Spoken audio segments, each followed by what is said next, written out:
This DJNTV show is sponsored by DJ Event Planner, Electra Voice, DJ Trivia and DJ Bingo, ProX Direct, NLFX Pro, Promo Only, Odyssey Cases, Perfect Portals, JMOZ Lighting, Instant DJ Requests, and our DJNTV Insiders. This is John Young from DJNTV. Thanks for watching.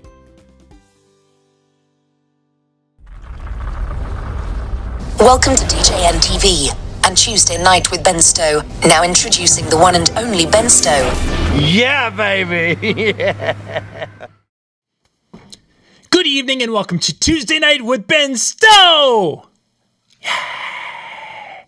That's right, it's your favorite night of the week because tonight we're going to talk about lighting. Ooh. I mean, Tuesday's always our favorite night of the week, though, no matter what we're talking But that car rolling by at the just at time, that was really kind of impressive. The sound effects. Yeah, so you have to let me know if that's a problem. I've got my window open here at my home office. You know, it's actually really good. I mean, it was just like right on cue. It was pretty good timing. Oh, we good. We planned that. Good microphone I got here. Yeah, it picked it up pretty well. So tonight, for those of you who are joining us for the first time, this is Ben Stowe right next to me, and Ben and I we've done a couple of shows over the last few years, and we usually talk about things and stuff. So, and if it's a good night, there's ice cream. Yeah, I think tonight's not going to be one of those nights. It's going to be one of those nights. That's why my window's open in my home office here, because you know, John, you live in the Midwest, actually not far from me, a few hours, that when we wake up, it's cold, and then in the afternoon, it's hot, and then in the evening, it's cold. But it's a reminder that soon it's just going to be cold. Yes, there will be just that. But there was perspiration today, Ben.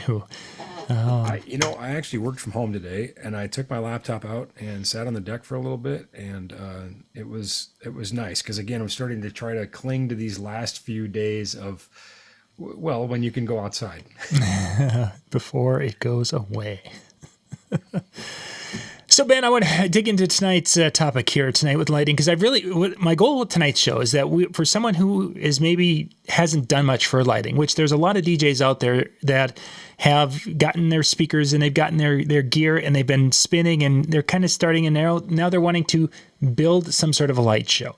And then there's others who have put something together but maybe aren't satisfied with it. So really what I want to do is make tonight's show all about them being able to do and either start building a light show and do it properly, and so it will be effective for them as they continue, or if they're going to now say, you know what I did the first time was a mistake, now I want to do it and do it right.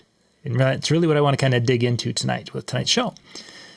So if somebody says, Ben, I want to build a light show and I want to do it right, what are some of the things they should know about before they start investing money? Well, right away, there are a couple places that I think about DJs using lighting, and one is as a part of the DJ show, as an augmentation of the oral things that you're doing, the visual to match with the oral. That's AURAL, not ORAL, just for those who are confused by it. But anyway, so I could just see all the DJs with third grade attitudes like me that are snickering out there. Well, I've got the closed captions on, so I got to see which one they used when. Yeah, I'm sure it's not oral. It's anyway. Okay, let's get here. Yeah, oh yeah, they gave us the oral like toothbrush one. So yeah, no, not that one. AURAL. Anyway, so basically that it's the visual augmentation, like I said, of the DJing that they're doing, for whatever event that is. And of course, DJs do a lot of different types of events, and there's a lot of different types of DJs out there.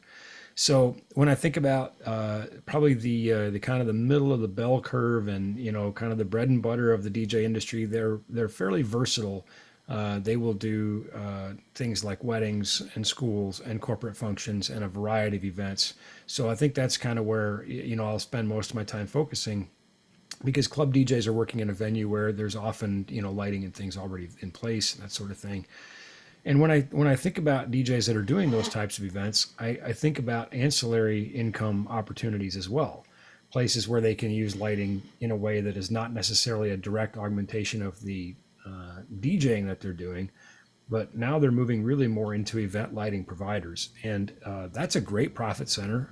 It's sort of colloquially, that's a hard word to say, referred to as like uplighting, right? But Right. it's really so much more than that. It can also lead to some of that midweek money, which is kind of a thing that people like. We don't want to just make money on Fridays or Saturdays. So I think there's kind of two directions that we could go with this here. Starting with, if a DJ says, "Well, I'm just looking for some lights for my DJ show," my first question back always is, "Well, what do you want it to look like?" Mm-hmm. I think this is an individually expressive thing, and people, kind of say, "Well, what other people do?" Well, okay, we can talk about what other people do, but what do you want to do? What's going to represent you? What's the look that you're looking for your clients? And right now, of course, you and I have been around a long time. That light back there is made out of coffee cans. When I started DJing, that was sort of all the rage was, like the big par lights and big trusses, and now it'd be probably referred to as somewhat, gaudy. Sure. But we were like, the more the better, And I think now people are looking at a very minimalist, simplistic, we're going with column array loudspeakers and things like the STX 180. The well sticks from Chevet are really popular, very low profile, slim, elegant things, lit up totems with moving heads on top. And of course, portability is a big thing too. And that's why we still see things like the gig bar being very popular. Some DJs, don't like it, and some DJs love it, and that's why I say, "What do you want to do?" Mm-hmm. So now, is it so much of the functionality, or maybe you mentioned portability? Is this something that is going to be more of a bigger draw for DJs to go a direction, or is it how you mentioned? What do you want to look like? But I mean, can they convey a visual image in their head in a way that makes sense to you to be able to make recommendations to that? Or is it really, that you head in that direction of, well, how much do you want to set up and how long, what do you have to haul the gear? That kind of, where becomes the factor for making decisions for most people? Well, I think you have to ask those questions, because you're right. It's not the same for everybody. Some people are really big on portability. Some people are really big on budget. Some people really are big on function. And of course, there's the old engineering triangle, right? You can have, 2 out of 3. 2 out of 3, exactly. So for those who don't know what that is, maybe I'll draw it up here in a little bit. But, I think that's just kind of the thing, right? I mean, of course, we want it all, but we can't have it all. That's not how it works. Mm-hmm. So, I try to ask those leading questions to say, well, what do you want to do? And if what you want to do is opposed with, some of the other things you want to do, then we start walking our way through that. So it's kind of a journey. It's generally not a short conversation. And a lot of times I send DJs out with some homework, and I think they don't like it. They say, well, just tell me what I should get. Nope. Yeah. Here's some homework for you, because, I want you to love this when you're done. Mm-hmm. I want you to love it after you've gotten it. And I think part of it is not only if you love it, you're going to utilize it and be creative with it. And I think that's something that sometimes we kind of don't keep in mind, that we can buy something and there could be multiple uses for it, especially if it's something that we are good with and good at using it. Well, and that leads us really well into the, event lighting, we'll say, that, where you can use these things for different places. And that's kind of the number 2 sin, the number 2 top sins I think you can commit here, other than buying something that doesn't do what you want it to or you don't like it. But I think financially, we'll just say the top 2 financial sins you can commit here is you can spend too much on something that isn't going to get you a return on that investment. It isn't going to do the job that you wanted to, or you just simply can't sell it in a way that ever makes it profitable. And that's a sin, certainly, unless you just love it that much and you don't really care about the profit side of it. But the second sin is you can underbuy something. And I see this a lot. People are afraid to commit to something. They kind of stick their toe in the water. Well, I know I should get this one, but I think I'll just get this one instead. And it doesn't do what they want, and they end up replacing it, or just not ever getting the work, because it just can't do the job. And Again, I started out by making lights out of coffee cans while living in a homeless shelter, so I certainly can appreciate a budget. Believe me, my choices were literally, I mean, literally, buy gear or eat, right? So, I get the budget, but at some point in my career, I've really transitioned to the buy once, cry once philosophy. And now I have a lot of equipment that is really quality, and I'm getting a lot of work because of it. And I actually sort of crammed together some pictures of some recent events of things that I did. And it's creating sort of like, I'm really trying not to use the reference snowball effect because soon it will be snowing. But, but that's what it is, where, people are saying, wow, that is so much better than what we've seen elsewhere. And, we want that, right? So. But I think your buy once, cry once, there's this teeter kind of this rail we have to ride in this, because as you jump back to your very first point, there's times where we can get excited about something, we can buy something, and maybe we can't sell it enough in our market to justify the investment, even though we loved it, even though it's awesome. Yep. 100%. $10,000 worth of lights sitting in my my garage that I never use is probably not a smart investment for me. No, it isn't. And in those rare situations, maybe rent. I for example, here's a good example. I think chain motors. I had a DJ asking me about chain motors, and I don't think they had any understanding of how expensive this was about to get, because, it's not just the motor, which is largely a la carte, by the way, the motor plus the chain, plus the hook, plus the cabling, plus the, it's, you don't just buy a motor, now your vendor will configure it in a usable way for you, but all these things get added on. So now you've got motor cable, and then you've got rigging steel, and then you've got, motor control, and, pretty soon for a few motors, you're into 10 grand really fast. It doesn't take very long to get to $10,000 in motors at all. And, so I asked this DJ, I said, how often do you anticipate using motors?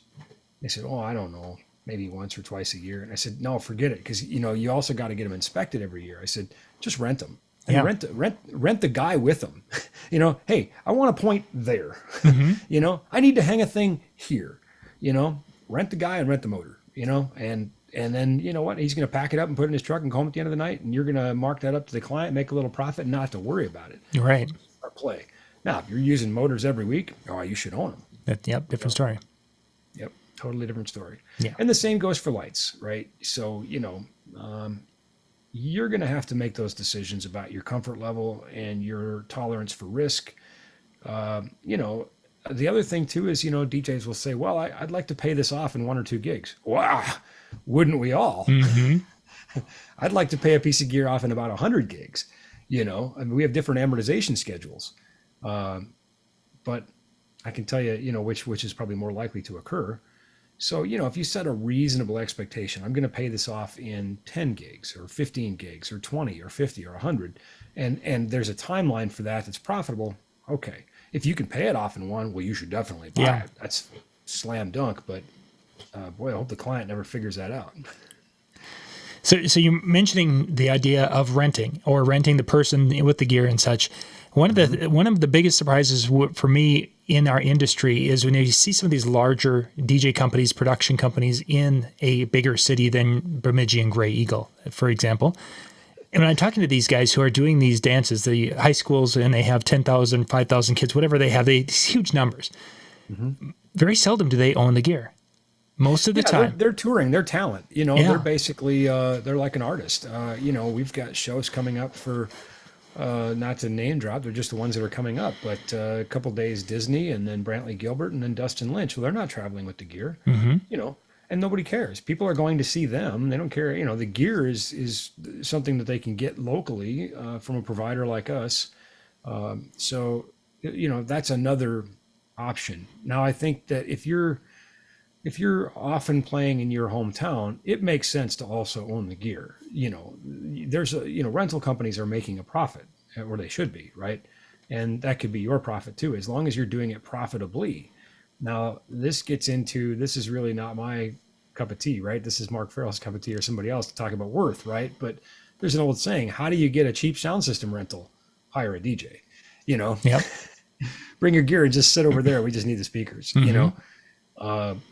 So, I think if DJs looked at what corporate AV rental rates are on sound systems, they would say, wow, I'm probably giving this away a little cheap.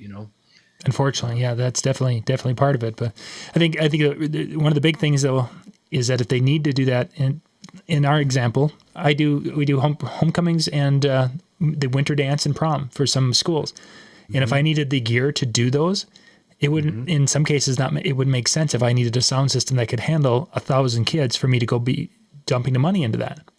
Well, because again, if it's one time a year, it doesn't. Yeah, exactly. I mean, what's your ROI on that? What's your return on that investment? How long will it take you to make that profitable, and versus opportunity cost? Now you've got some financial wizards on the DJNTV channel too, and this is way more in their wheelhouse than mine. But that too, to say, yeah, okay, so I gave up a little bit of profit by not owning the gear, but I also preserved my cash for all year, and I only needed this once a year. Exactly. And we help a lot of DJs in the state because we don't DJ. That's not something we do. We do concert production and things like that. So there's several DJs in the state that and even in other states, South Dakota, Iowa, North Dakota, that will call us up and say, hey, I got a big thing and I need some firepower, or I need this, or I need that, and we rent it to them. And sometimes we rent the guy too. They say, look, I don't want to know how you've seen our concert touring rig. And they go, I don't want to know how to set that up. I don't have the time to set that up. I want to walk in, plug in my controller, and play Rockstar. And we're like, you got it. We can do it. Yeah. So anyway, for those of you who are like, oh, I want to go and do big, those are some of the thoughts behind that you need to deal with and kind of look through before making that investment, is to make sure that it will make sense for your business. So let's kind of dig in a little now. We've talked about the financial side of it, but let's look at some of the other aspects that people would be wanting to weigh out. Well, I think, everything's financial and the end of it, and so for the other thing though is, pairing the functionality with the cost, again, is there that ROI? So I guess maybe, what we're saying now is let's talk about the functionality and, what you can do with it. I've got a few things put together sort of in anticipation for what the questions might be. Some are some pictures of some things that recently we did that are fairly small corporate AV type things, things that DJs certainly could do, things that I thought were relevant and not out of the reach of a DJ doing, but kind of shows an example of how you might use some of these fixtures in such a way at a wedding or a corporate function, or whatever. So why don't I just dive into some pictures here? Yeah, now we can talk our way around and through and back and forth. Yeah, this is called We Don't Have a Plan, or I don't have a plan, John's. Let's see here. I've got my other computer over here. Yeah, pop that up and then we'll make sure that we're set on the screen. Oh, we look good. Excuse me. So here you can see, this is really just corporate AV, person at a lectern, some screens on the side, pipe and drape. That's it's like a cream colored pipe and drape, by the way. And we have a couple things going on here. We've got some wash lighting that is, you can see, turning that cream colored pipe and drape into blue. We've got a gobo fixture, which is projecting the corporate logo. And then we've got a couple of other similar fixtures, identical to the gobo projector actually, but not with gobos in them, that are lighting up the speaker. But you can see that light spill is very contained. We've got shutters in the light that allow us to cut that and light up only the person speaking, preserving the background look and the floral and that sort of thing.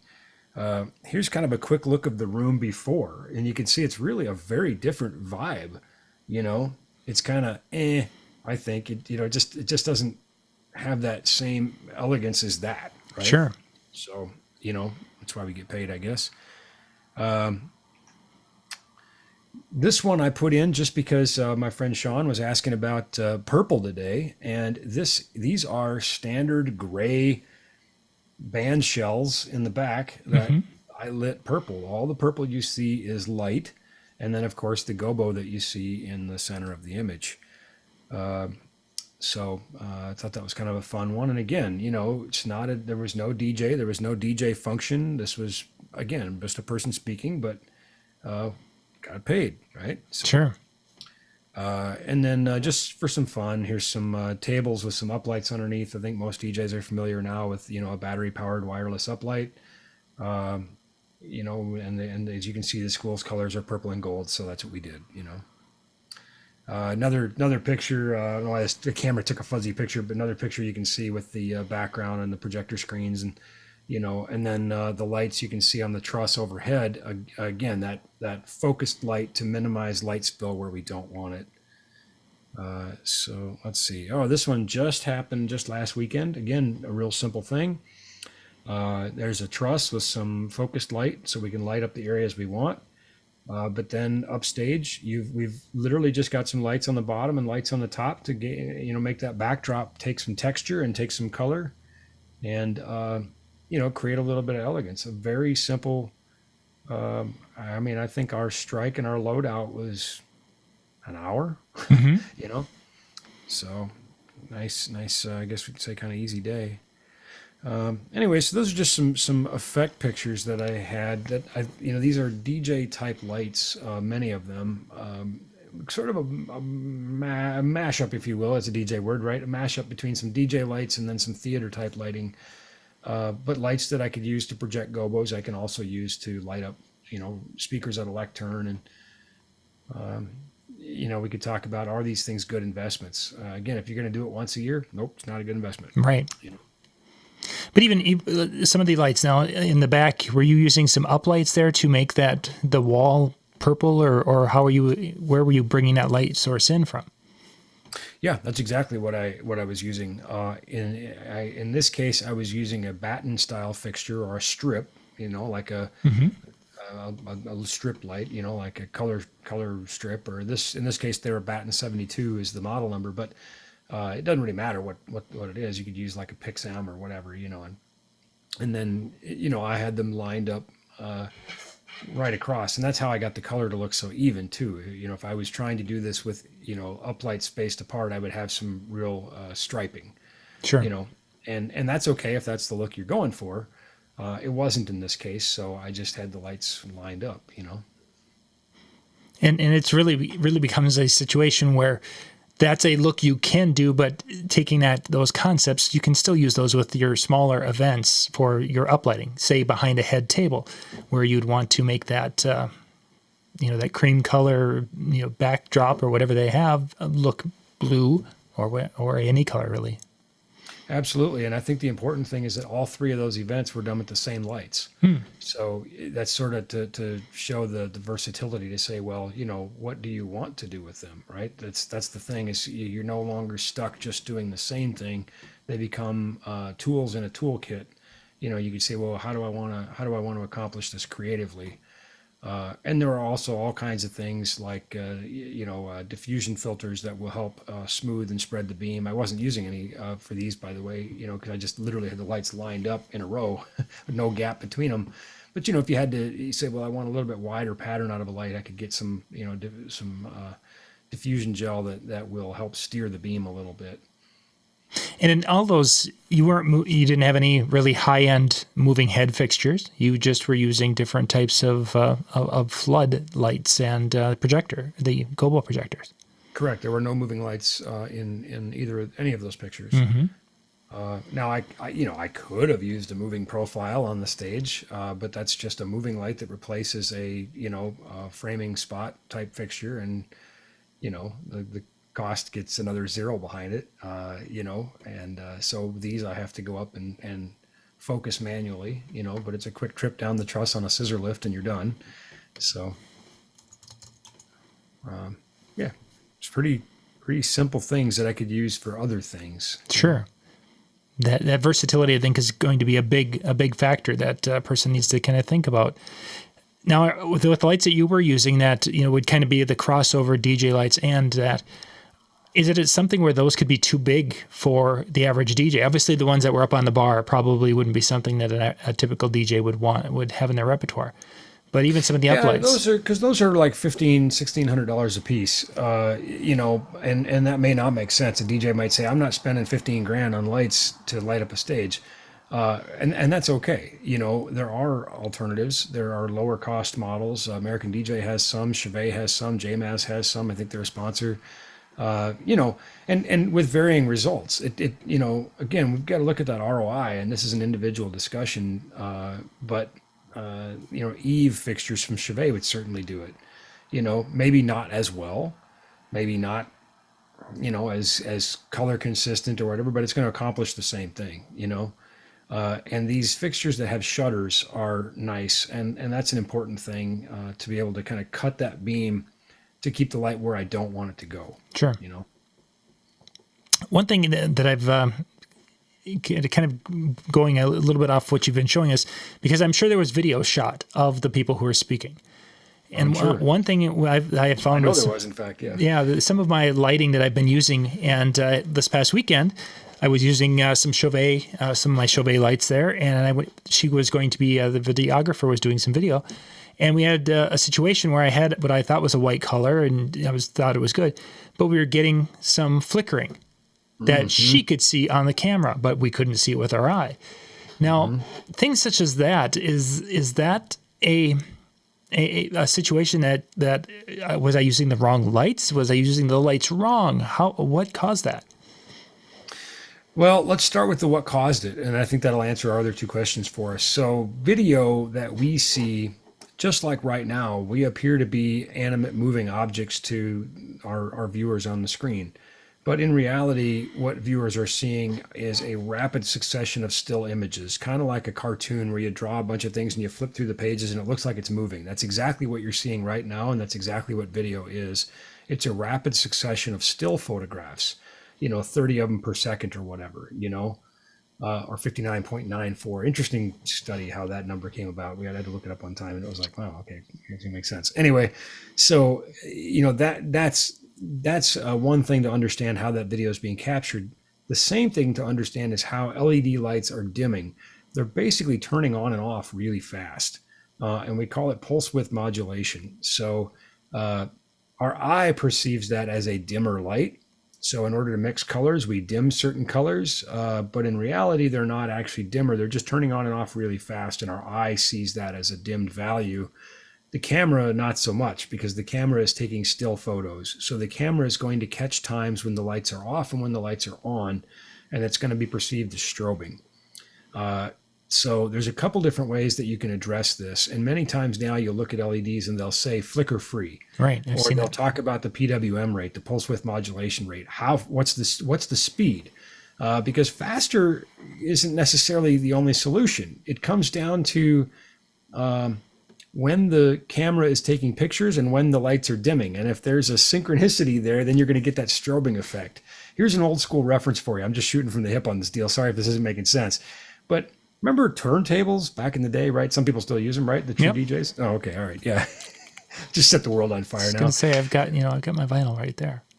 Yeah, so on the side of your turntable, you got different sized dots and a light that shines on them. And when the turntable speed is correct, a certain row of dots is in focus, right? And that's the exact same thing that's happening, is that light is strobing, and when that strobe rate matches the spin rate for those dots, then they appear solid. And anyway, it's the same thing that's kind of happening here. It's not just that faster is better; it's the meshing of the speeds. So anyway, point being, there are lights that are called flicker free, and they have different PWM settings. I can change the flicker ratings in my light, for example. So if the videographer had said, hey, I've got strobing issues with these lights, I can go in and I can see, well, how many frames per second are you shooting in? And I can go in and try to change some things in my lights, and we can make that go away. And I can say unequivocally, I don't have that problem, However, it is ironic because in 2009, I think it was 2009 or 8, I hosted a DVD, which was distributed in a few countries, actually 19, I think, on event lighting. And in this event lighting DVD, we had a flickering backdrop. For that reason, LED technology for the lights we used for our backdrop was not sufficient at the time, and low budget production. Anyways, it's kind of funny. It's still a great DVD, and it's still a ton of relevant information. If you happen to have a DVD player, call me up, and I'll send you one if you just cover the postage, because I got a bunch left over. Anyways, you can laugh about the flickering because I do. Was that the Learn to Light? It is, yeah. Yeah. When it got distributed in Best Buy and Guitar Center and Amazon and a whole bunch of other kind, we actually had to do some things to change the title, and it was really interesting. It was kind of like signing a record deal, where basically everybody makes money but me. It's just like signing a record deal. Funny. Yeah. Yeah. There's you can find reference to it online, but you can't actually find the disc. It's out of stock. Yeah, I've got a few hundred copies, I think, because the publisher has decided to no longer carry it. I think they're no longer carrying DVDs at all, and so the publisher actually just said, "Hey, there's a few thousand of these discs left. Do you want them?" Because there's two DVDs, another one that I did Geek Boot Camp, and so I coughed up the money to get the discs because I just couldn't see them go in the garbage. So. Sure. But I will send them to anybody that wants one if they cover the postage. Then it can sit on your shelf and not mine. As you enjoyed the flicker. Yeah, but I thought it was funny. Here we put out this DVD on event lighting, and again, it was a fantastic DVD. You can see a much younger Mitch Taylor, and my good friend Alan Trisler, and Kevin Nichols, and so many others that were in the DVD. Many years ago now. What is that? 13 years ago. And anyway, there's great content in there. A lot of it's still very relevant, but the flicker is there. And I thought, how ironic. That's very funny. Very funny. Okay, I think we're good. We're good with that. Yeah. So, we'll get off the video side of it. So let's kind of, for DJs who are wanting to get started, where should they start as far as when they're going to start to buy things, but they don't have the budget to buy a ton of things at once? Where would you recommend them to start when it comes to investing their money in their lighting? Well, number one, I would say to start with a call to us. And that might sound self-serving, and it is, but it's also a sincere thought in that we're going to have a dialogue with you. If you go online to a website and just start adding stuff to your cart, you're going to get what you put in your cart, whether it's our site or anybody else's. The difference with having a dialogue with, the people in our company, many of whom do or did events professionally, is that we're going to be able to have that dialogue and say, what do you want to accomplish? And many times we'll change people's minds. And I think to the better. I just got a really nice compliment from a guy today who said, I just wanted you to know you really changed my life, like 13 years ago or whatever it was, 14 years ago. And I'd kind of forgotten the conversation, but it's really gratifying to hear that, the sincere investment and time we made paid dividends for somebody and their family. And, and obviously they're still talking to us 10 years later. So it's a good business move on our part too, In other words, taking care of people and doing right by people is pretty good business, I think. So I guess that's step one. Step two is a lot harder to answer because I think it depends. We could talk about some really utility fixtures and say, well, you can probably use these in a lot of places. But again, I think we have to talk a little bit about their market. What is their budget? Where are they hoping to go? What is something they can build on and grow on?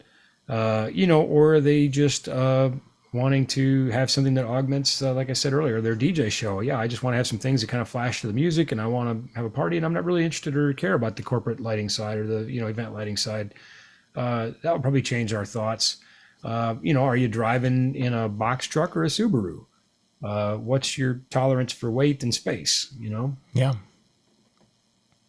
I think, the idea that a person, there's a lot of questions, and as you mentioned earlier, homework is going to be part of it because you have to really dig down and think about that.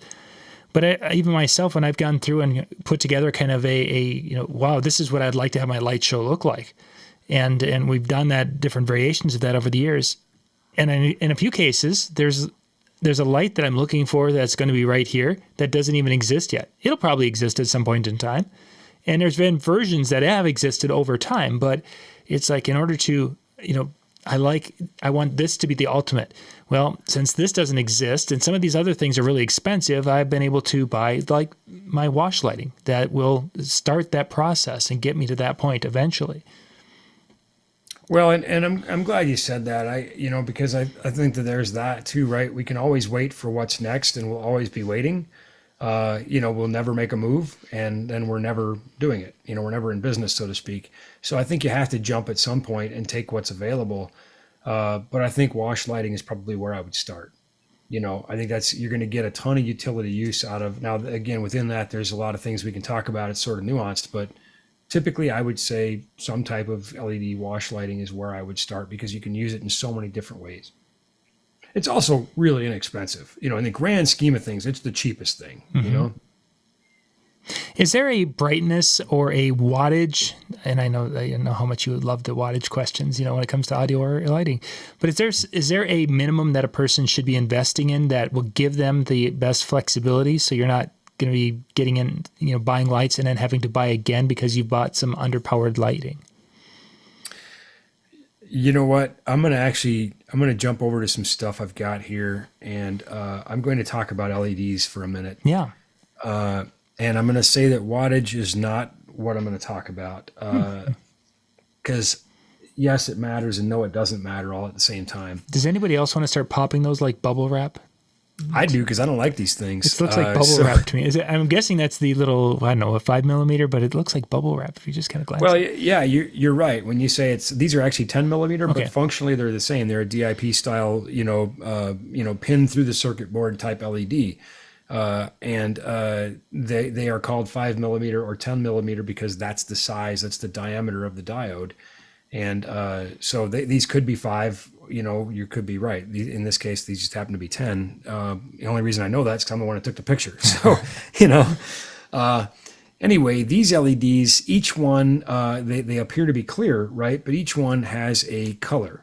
And, in the RGB color space, red, green, blue, we can color mix by turning these on and off. And, with varying levels of success in terms of how good the color mixing is, what the palette range is. These are ones I would say, if you still have them and they're still making you money, great. But that's not what this show is about. If you were to buy lights today, don't buy these. Sure. This is what was flickering in the back of my DVD. Don't do it. So the next type would be SMD, which is a surface mount device. And here we can see I've removed the optics on some of these LEDs, so we can see the little tiny LED in there behind the optics. And each of these has red, green, and blue built within it. So because they're so much closer, they're so much tighter, the color mixing is much better. And they also tend to be brighter. We're just getting into more powerful LEDs at this point. And then the last type of LED I'm just going to quickly talk about is called chip on board, or COB, COB. And here it looks like a yellow dish, but inside that are tons of tiny little LEDs that has a very, very powerful and very, very even field of light. And so this would be kind of the ultimate for, wide wash and brightness type fixtures, but that doesn't mean it's the best for all fixtures. So, just a quick comparison here. There we can see what we talked about. Mm-hmm. And here you can see the difference in density. And I truly don't remember who I stole this image from, so hopefully they're not watching the show, but if they are, I guess just, call me out. Or you're thanking them. Yes, I'm thanking you for the use of your image that I found online and pirated and took and yeah, absolutely. Just I took it to probably teach it. But hey, you know what? They could have, if they really didn't want it to be used, they could have licked it. Right? Maybe they did. I don't know. Anyway, this is me publicly apologizing for hijacking somebody's image. But thanks for letting me use it. Anyway, we're teaching all the good people out there in TV land. Mm-hmm. Anyway, you can see the density. In a 10mm area, how much more you can get with chip on board versus the DIP 10mm, whatever, or the SMD type LEDs. Sure. So I think that's, basically what I think the moral of the story here is now you should get an SMD or chip on board type fixture. And the other thing would be color mixing. I think to just get an RGB fixture now is probably a mistake. Because the cost is so minimal. You can get a hex chip, which is RGB AW plus ultraviolet, or RGB AL, which is amber and lime. There are different color mixing schemes out there depending on what you're doing, but I think that just getting RGB is probably a mistake at this point. It's not worth the savings anymore for most things. Let's talk about the lime. That's been something that's a more recent addition to the the lighting world. We haven't seen that until the last couple of years. What can that achieve for me that I couldn't do with the atypical hex chip? Well, when we're talking about the RGBAW, the white comes down to sort of a blue LED and a phosphor type coating. And, we could look at the saturation and, we could get really, really deep and nerdy into the wavelengths that are actually being emitted. And then we could talk about things like pigments and paints and costumes and, what's being reflected back and so on and so forth. But I think we'll skip all that. If you want to hear all that, please come to our lighting symposium because we get right into it. But basically some really smart people determined that by using lime instead of, and you'd say, why a lime? We already have a green. Well, it's a deep conversation. And frankly, it's a little bit above my pay grade. But they determined they could have a much more accurate, and true color mixing palette for TV and theater. And having fixtures that have that, I have RGBAL fixtures. I can tell you, I can literally punch in a gel number into my controller. I can say, hey, give me this Roscoe gel number, this gamma, or this Lee gel number, or I can go to tunable color temperature values, and it's really accurate. It's really, really good. And it's just a lot less hassle than trying to do that with the RGBAW fixtures. Interesting. And Yeah, that's it's really- just by adding that lime color, it just makes things a lot easier to hit for colors. Yep. Somehow they figured it out. And again, it's a little above my pay grade. Yeah. So I think, and I think most viewers probably don't really care why it works either, just that it does. So in this case, I'm with you. Normally I'm a how it works kind of guy, but I go, you know what? I read the science and it seems solid and the light works great and I haven't looked further. Sure. So for most DJ applications, are they bringing out more lights in our world that are using lime, or is it still kind of No, I more think production? it's really a lot more of a theater and a TV thing. Okay. I think for what we're talking about, it's not as important. It's not. We're not so worried about now in the event lighting space. Maybe we are. Yeah. But in the DJ realm, and that's. I mean, we're talking about how good is RGBAW versus RGBAL. You can do just about anything you want with RGBAW. If you're getting into the level of client that is demanding you have the color mixing capability of RGBAL, you probably also have the budget for it. Sure. Because those fixtures are easily, probably 3 to 4 times the cost of what's available in the DJ realm.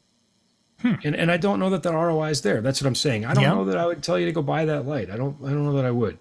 But it depends on the conversation we have, wouldn't it? So Yeah, for sure. And that's why that conversation is so important, I think, in the whole process, is to make sure you're doing what's in your best interest. yeah, you could chase something. A conversation I have with people all the time is about line array. Not to be confused with column arrays or whatever, but I think people see line arrays at concerts and they say, well, I should have a line array. Not necessarily. Not necessarily, and this is coming from a guy who has a line array, and it's not because I don't want other people to have a line array. It's because I also have point source speakers, and I know that there's difference in function, difference in cost, difference in applications. So I think it just comes down to not just saying, oh, well, I heard RGBAL is the best, I should go buy that. But what if you could have 4 times as many lights that are RGBAW and you don't need an RGBAL fixture? Then maybe that's the right call. Sure. Let's talk a little bit, because our time's starting to wind down here. Let's talk a little bit about when we're buying our lights. You mentioned, of course, the buy once, cry once, buy once. However, Buy once, cry once. Yes, yeah. You mentioned that earlier. There's a lot of cheap lights out there in different spots across the internet right now. Some are going to be more risky than others for whether it comes to warranty and not standing behind stuff. Maybe things that are not built with the proper. Address that just a little bit on some of the things you've run into when it comes to some of the whether off-brand lights or things that are kind of sketchy out there. Well, yeah, I'm not here to pick on anybody, and I'm not going to call anybody out by name, manufacturers or whatever. But I think that, sometimes things are too good to be true. Sometimes there's great values to be had. And I know people who've had great success with off-brand stuff, and I know people who've had terribles. I know one guy whose house nearly burned down because the light caught on fire. Battery was, compromised, and they were using substandard components. And, and I think that, probably the biggest thing, like you said, is going to be support and or consistency. I saw a post the other day where a guy was saying, hey, I found this hookup for cheap lights, and I just buy 3 times more than I need because I know that, half of them are going to die. And I thought, Well, that seems, I don't know. I disagree with that. I wouldn't want, to me, the time I would spend troubleshooting and fixing things at an event or transporting lights that, carrying twice as many as I need, to me, that's not worth it. I would rather just have a light I can count on and say 99% of the time this thing's going to work. But I'm not running his business. He is, and that's what he's decided. So maybe that's the right call. Maybe it's not. Again, it's not the call I would make, but I'm not going to say that he's wrong. He said, well, I still came out ahead by buying 3 times as many lights, and, they die fast and I just throw them away. Do the landfills really need more stuff in them? But anyway, I digress, So I think the biggest thing is going to be consistency. How well will they work and how often will they work, right? And even when they're working, one of the things we see we just got done spending a lot of time talking about color mixing and talking about precision color mixing, like the RGBAL theatrical fixtures.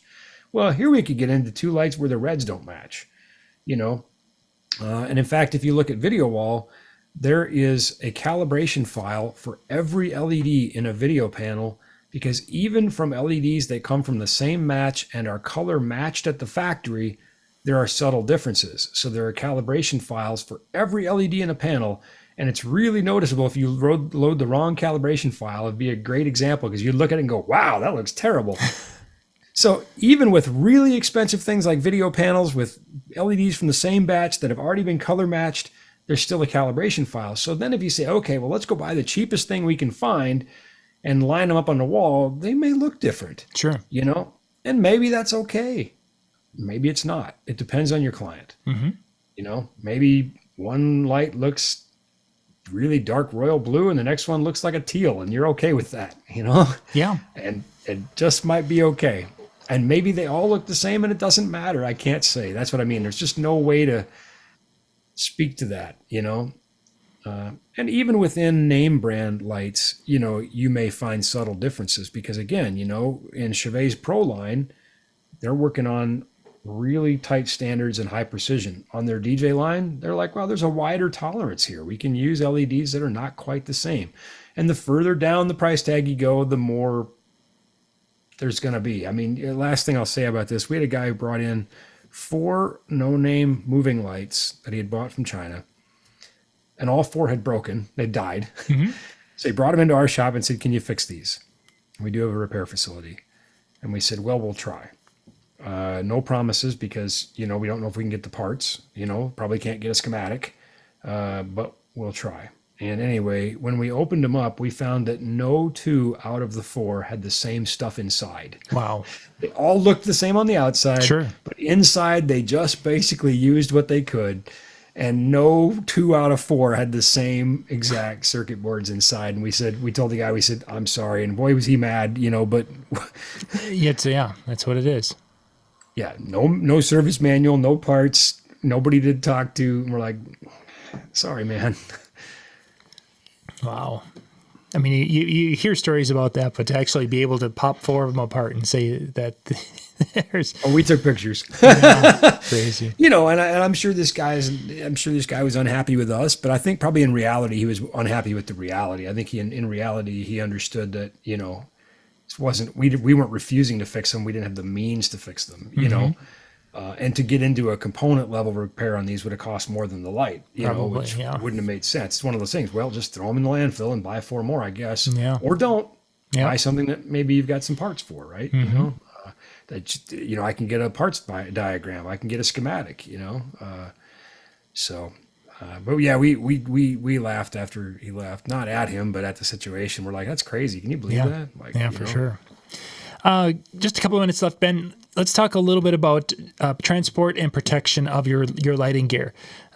Obviously, when you first buy stuff, it's in a nice box. And for some of us, when we don't have anything yet, that's what we're using. But when we're ready to graduate and protect our lighting, what would you recommend that would be a good option for mobile DJs who might have issues with, we don't all have cube trucks?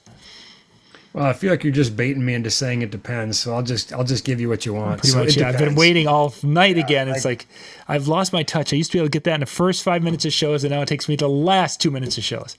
Well, it's I'm just I've seen this fish hook before, so I'm like, what fish hook? What?